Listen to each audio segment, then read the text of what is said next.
మెడిసిన్స్లో quality సున్నా అట. టెస్టుల్లో ఫెయిల్ అవుతున్న వందలాది మందులు. అంటే ప్రజల ఆరోగ్యంతో చెలగాటం ఆడుతున్నట్టు లెక్క. మరి క్వాలిటీ కంట్రోల్ ఏం చేస్తుందండి? క్వాలిటీ టెస్ట్ అనేది ఉంటుంది కదా. అంటే మనం వేసుకునే మందులు ఉంటాయి కదా, దగ్గు, జలుబు, జ్వరము, రకరకాల రోగాలు వచ్చినప్పుడు వేసుకునే మందులలో క్వాలిటీనే లేదట. మీకు మరి దేంట్లో క్వాలిటీ ఉన్నట్టు? టెస్టుల్లో ఫెయిల్ అవుతున్న వందలాది మందులట. 2024లో 130 రకాల నాణ్యత లేని మందులు గుర్తించిరట. 2025లో కేవలం 9 నెలల్లోనే 88 మందులు క్వాలిటీ టెస్ట్లో ఫెయిల్ అయినాయట. జ్వరము, దగ్గు, గ్యాస్, యాంటీబయాటిక్ వంటి సాధారణ మెడిసిన్స్లోనే ఎక్కువగా నాసిరకం ఉన్నాయట. డ్రగ్స్ కంటెంట్ను తగ్గించి తప్పుడు లేబుళ్లతో మార్కెట్లోకి తీసుకొస్తున్నారట.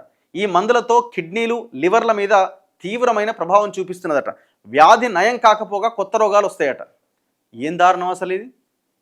మరి ఏది నమ్మాలా? ఏం వేసుకోవాలా రోగం వస్తే? గవర్నమెంట్ హాస్పిటల్ కూడా అంతే ఉందట. ప్రైవేట్ మెడికల్ షాపుల్లోనే కాదు, పేదలకు ఉచితంగా వైద్యం అందించే ప్రభుత్వ హాస్పిటల్స్లో కూడా నాణ్యత లేని మందులు సరఫరా అవుతున్నాయట. Telangana State Medical Services and Infrastructure Development Corporation ద్వారా గవర్నమెంట్ హాస్పిటళ్లకు మందులు సేకరిస్తారు. అయితే ఇక్కడ కూడా నాణ్యతా ప్రమాణాలు పాటించట్లేదట. సరఫరాకు ముందు మందులను పరీక్షించిన గత 9 నెలల్లో తగిన మోతాదు లేని మందు 1, డిస్క్రిప్షన్ లోపం ఉన్నవి 2, డిజల్యూషన్ 6, లేబుల్ వైలేషన్ మందులు 2 ఉన్నట్లు DCA ల్యాబ్ టెస్ట్లో తేలింది.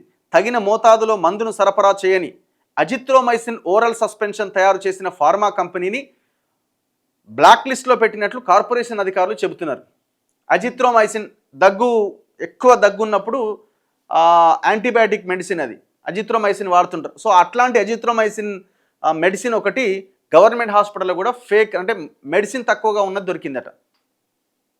మరి అసలు నకిలీది, క్వాలిటీ లేనిది, తినే ఆహార పదార్థాలు నకిలీ, తాగే నీళ్ళు నకిలీ, పీల్చే గాలి నకిలీ, చివరికి రోగం వస్తే వేసుకునే మందు కూడా నకిలీ. అయితే ఇక బతికేది ఎట్లా? మొత్తం దోపిడీనే, ఇంకేం లేదు అందులో. ఇంకా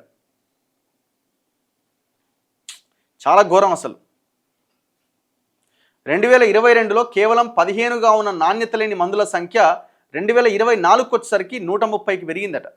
అంటే అన్ని రకాల మందులు, నాణ్యత లేని మందులు వస్తున్నాయట. సంవత్సరానికి ఇంకొక 10-20 పెరుగుతున్నాయి. 22లో 15 ఉంటే 24 నాటికి 130 అయింది. అంటే 100 పెరిగినాయి.